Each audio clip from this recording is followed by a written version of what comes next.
Welcome to Audit Objectives, Procedures, Evidence, and Documentation, the Snapshot version. For those of you who are new to my channel, our snapshots basically present the concept maps that we use to review a particular audit topic. So this is mainly catered for those who are reviewing for quizzes or even the licensure examination. So if what you wish to have is a more detailed discussion, then may I warmly invite you to visit the related videos in my YouTube channel, Let's Talk Audit and Assurance. But for now, let's talk about the snapshot for audit objectives, procedures, evidence, and documentation. And this will lead us all back to the main plot of the story of an external FS audit. The main plot, of course, will revolve around the overall objective of the auditor, and that is to express an opinion on whether the financial statements are free from material misstatements. This is essentially the storyline of the entire audit process. And in this story, we will get to meet our two main characters, of course. Who else could that be but management and the auditor? Now, in terms of looking at management, we also know that management is the one responsible for the preparation and presentation of the financial statements, and that these financial statements are made up of what we call assertions. Now, at this point, you may feel some sense of deja vu because actually the starting point for our concept map was already something that we discussed in a previous snapshot. Do you remember the snapshot on audit strategy, plan, and program? Near the end of that last snapshot, we also presented a similar storyline. But we have to start from there because this will eventually lead us to procedures and evidence. So back to this one. Now we know that assertions are the stories, the claims, the representations of management, and this is what make up the financial statements. We've also previously pointed out that these assertions are made up of two categories according to PSA 315 or auditing standards. The categories, of course, would relate to transactions and related disclosures and balances and related disclosures. Now, while we have outlined previously that both these categories have 6 assertions apiece, and we were also able to point out what these assertions are. In the case of transactions and related disclosures, we said, well, maybe we can use the mnemonic C cube APO because there are 3 C's. At this point, let's take a closer look at these assertions and just give, a simple definition and maybe illustration of what these assertions are. Let's start with the transaction-related assertion of completeness. Now, what it basically means is that all transactions that occurred during the period are recorded. So if, for example, if the company was able to make, let's say, 500 sales transactions in a period, then it should record and report all 500 transactions, not just a few. It should not be less than 500 transactions. So whatever the transactions that actually occurred during the period must be completely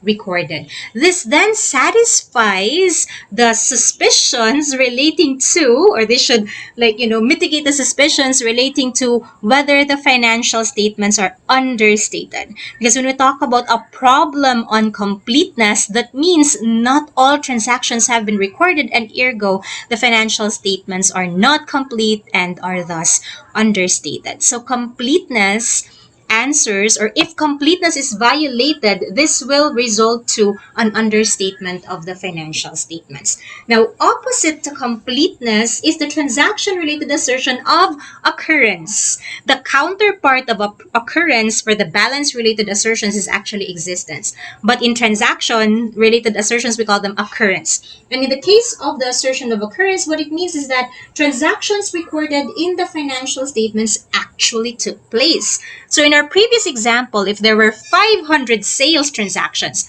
then only 500 sales transactions should be recorded.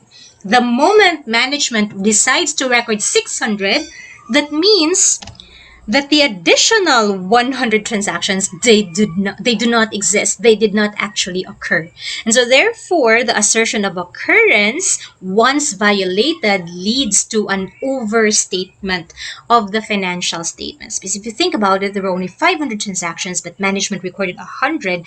That means the sales were overstated, leading to, of course, then eventually the financial statements to be overstated. So notice that completeness and occurrence answer opposing concerns, whereas completeness, once violated, results to understatements, and occurrence, once violated, results to overstatements. Now, regarding the other assertions, say for example about classification, it simply means the transactions are recorded in the appropriate accounts. For example, if there was a payment for office supplies, and it should be recorded under the supplies account and not, say for example, property, plant, and equipment, right? Because then that will be a misclassification. In terms of the assertion of cutoff, it simply means the transactions are recorded in the correct accounting period. A sale made on, let's just say, for example, the last few weeks of 2023 should be recorded in 2023 and not in 2024. In terms of accuracy, it simply means that amounts and data related to the transactions are correct. A sale, for example, for 500 pesos should be recorded as 500 pesos and not 5,000, right?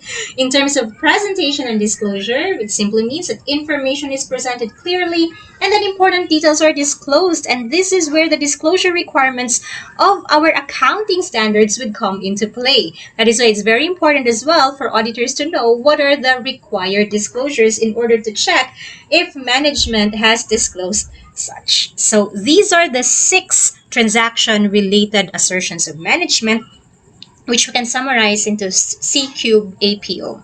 Now, in the balance-related disclosures, we still have 6, but this time the mnemonic that we used is C cube PARE for the Filipino C cube pare, right? So, what are these assertions and what do they basically mean? Well, some assertions from transactions have repeated under the category of balances. Say, for example, in terms of completeness, it simply means that all assets, liabilities, and equity that should be included are recorded, meaning to say no asset, no liability, no equity left behind.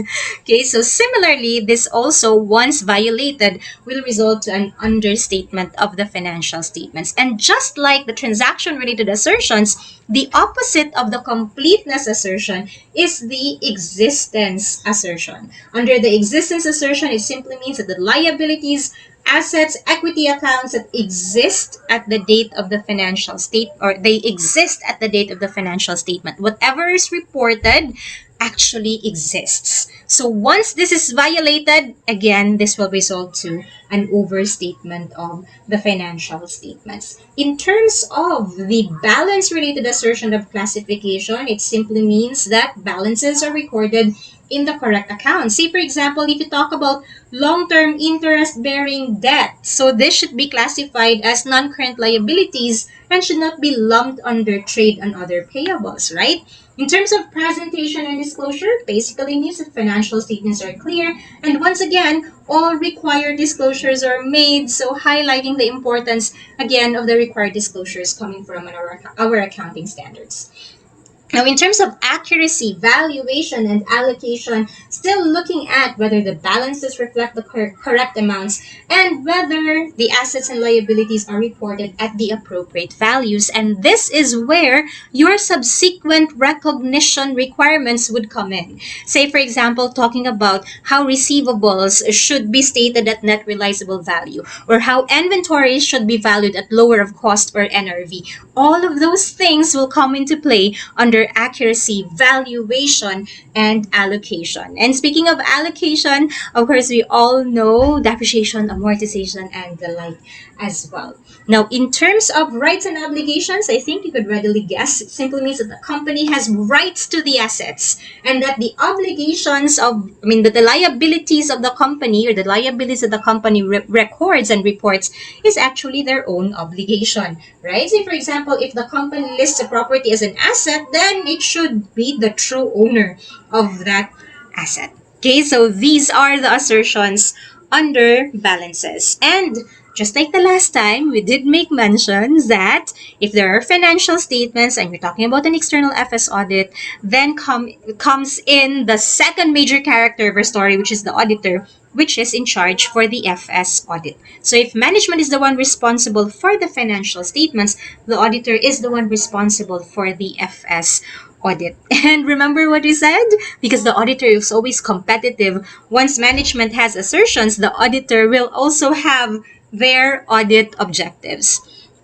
Basically, the audit objectives will correspond to the two categories that management has, but because we're competitive, we add a little bit more to the assertions of management. So in terms of transaction related audit objectives, we have the assertions. Added to that is posting and summarization. And in terms of balance related objectives, we still borrow or make use of management's assertions and add to that three more objectives, CDR, relating to cutoff, detailed tie-in, and realizable value. Now, previously also, we did make mention the difference between general and specific audit objectives. We mainly said if we talk about general audit objectives, then this will refer to audit objectives that are generic and may be used from one client to another client. We will know this one if it is stated in terms where an account title is absent, like all transactions that occurred have been recorded. So there is no account title being mentioned. But when we talk about specific audit objectives, then a specific account title is mentioned. Say, for example, that all inventories reported in the balance sheet are owned by the entity. So that's general and specific. Again, we did make mention of this one in another snapshot. So if you want to brush up on that, it's our snapshot on audit strategy plan and program. You may want to revisit that snapshot only if you wish to. Okay, so we have essentially laid down the main characters of our story and what their responsibilities are. Now, we know that when management has assertions, the auditor will endeavor to test those assertions and will come up with their own audit objectives. Now, in order to meet the audit objectives, the auditor will have to perform what we know of as audit procedures. And we also know that audit procedures could either be RAP or FAP.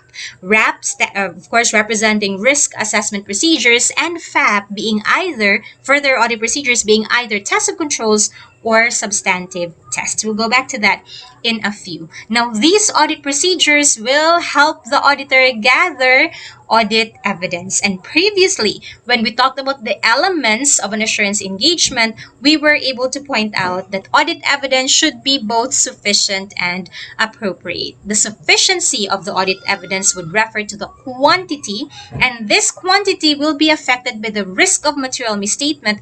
The higher the risk of material misstatement, the more evidence you would like to gather, and is also affected by the quality of the evidence. So the higher the quality, then the lesser evidence you would need to gather. So therefore, direct relationship between risk of material misstatement and the quantity of the evidence, and inverse relationship between quantity and the quality and the quantity of audit evidence. Now, in terms of appropriateness, we have also made mention that appropriateness refers essentially to the quality of the evidence and will be affected by both relevance and reliability. Relevance, of course, referring to whether it helps you meet your audit objective, and reliability referring to the source of the evidence. This was also where we discussed all about the hierarchy of audit evidence reliability. Again, if you want to pay a visit to the snapshot to that, we discussed it under elements of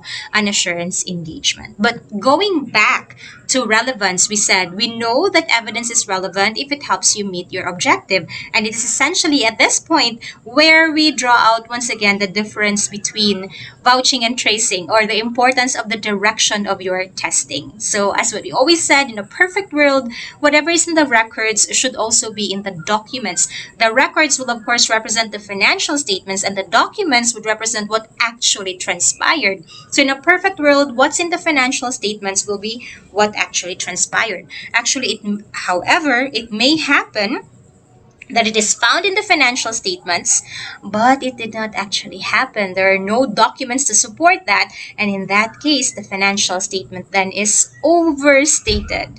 And if you would recall, overstatement is a result of the violation of the assertion of existence or occurrence. So therefore, we will perform vouching when we are testing for overstatements, which will eventually lead us to whether existence or occurrence has been violated. And most of my students would like to use the mnemonic over for this one. Over, meaning to say, if you wish to test for overstatement, that's letter O, you will perform vouching, that's letter V, which will be a test for existence, that's letter E, and the direction of the testing will start from the records. It will start from the records because there are no documents in the first place, right? So you may want to keep that in mind. So over the mnemonic that we will use for this one. And then of course the opposite will be true. Sometimes it does happen that it is not in the records, it's not reported in the financial statements, but it actually transpired. So in this case, the financial statements are understated.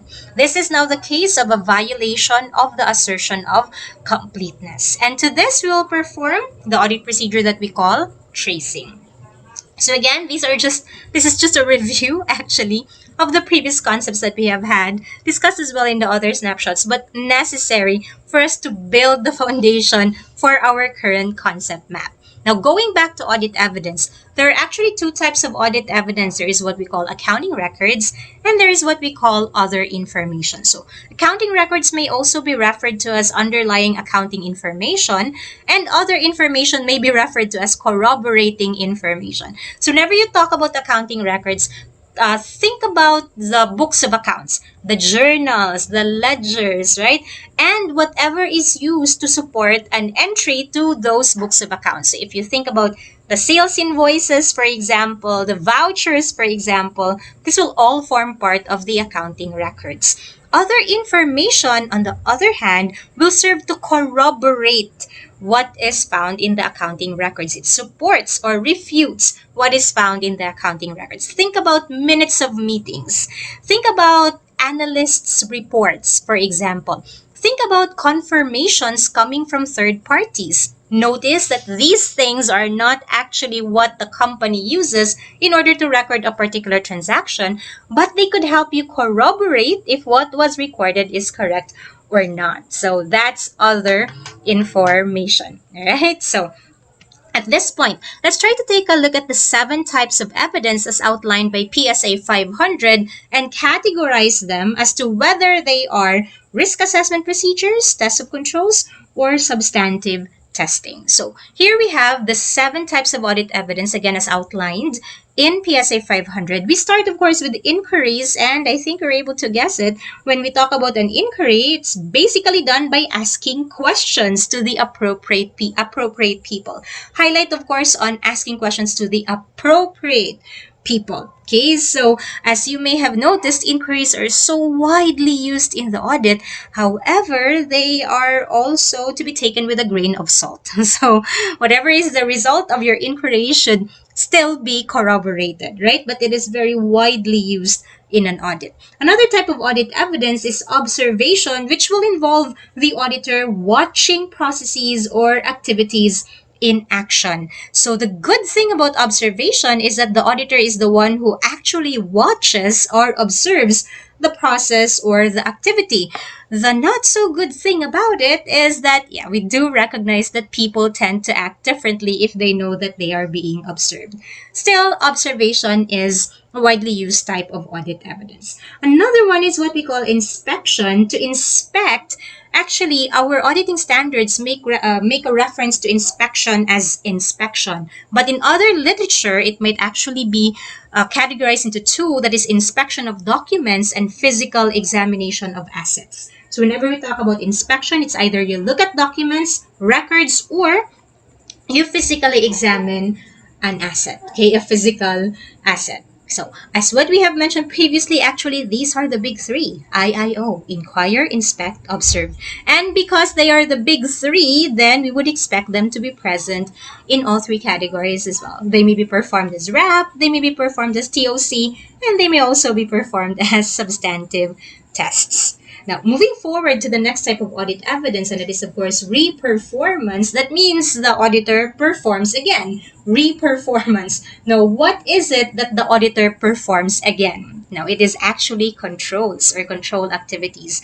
So, because the auditor performs a control activity again, then this will form part of test of controls. Now, another type of audit evidence is recalculation, and this is, of course, checking the mathematical accuracy of documents or records, such as, for example, when you want to verify if the total of an invoice adds up correctly, and I think you're able to guess it right, recalculation is a type of a substantive test. Now, in terms of analytical procedures, this is where we explore plausible relationships, right? So, comparing financial information in order to maybe identify trends or determine if there are inconsistencies from your expectation.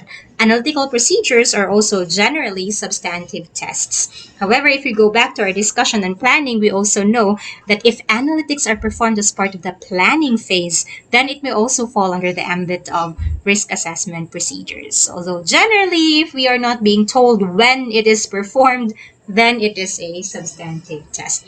And lastly, we talk about confirmation. Confirmation is getting direct verification from third parties. It is actually a more formal type of inquiry. Because in inquiry, we just get to ask, right? But in confirmation, we get direct verification from third parties. Generally, this confirmation must come in writing, such as, for example, when you send a confirmation request to a bank or your client's customers. So this will all fall under confirmation. And confirmation is a type of a substantive test. So these are the different types of audit evidence that we have, categorized according to RAP, TOC, and substantive testing. Now, finally, we know that all of the evidence that we have gathered must be documented. And so we do have to talk about audit documentation or our working papers. There are three very important components to your audit documentation. We recall PEC.